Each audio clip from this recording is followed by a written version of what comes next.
मैं आपका आभार व्यक्त करना चाहती हूँ कि आपने मुझे आज शून्यकाल में बोलने का मौका दिया।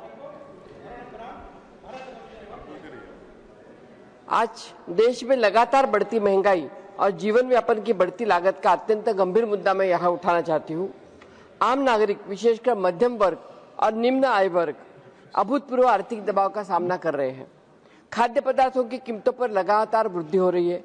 दाल, सब्जियां, तेल, दूध जैसी रोजमर्रा की आवश्यक वस्तुएं आम आदमी के पहुंच से बाहर हो रही है।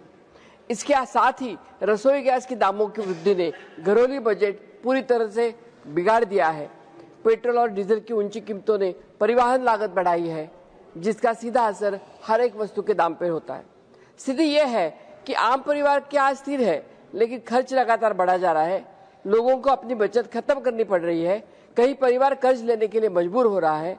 यह केवल आर्थिक मुद्दा नहीं, बल्कि सामाजिक असमानता को यह बढ़ावा दे रहा है। इसके लिए हमें मजबूर होकर आपको यहाँ बोलना पड़ता है। दूसरी ओर बेरोजगारी की स्थिति भी अत्यंत चिंताजनक है। युवा वर्ग जो देश का भविष्य है, रोजगार के लिए भटक रहा है।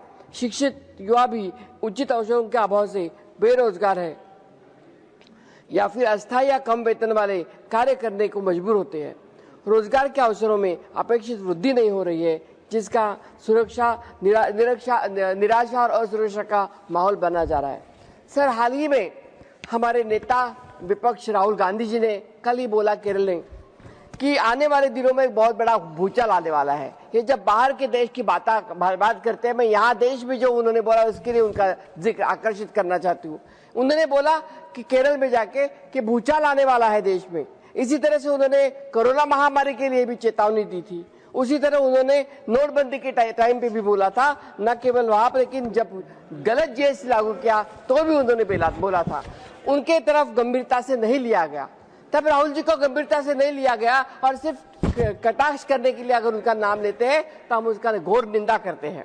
मैं एक आग्रह करती हूँ अंत में, पेट्रोल और डीजल पर केंद्रीय और राज्य करों में कमी करके परिवहन के लागत घटाई जाए, जिसमें वस्तुओं के दाम कम हो।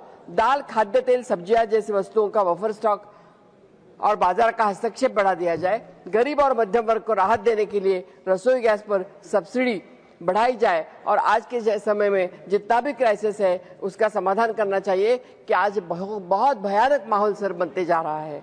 सख्त निगरानी और त्वरित कार्रवाई की जाए।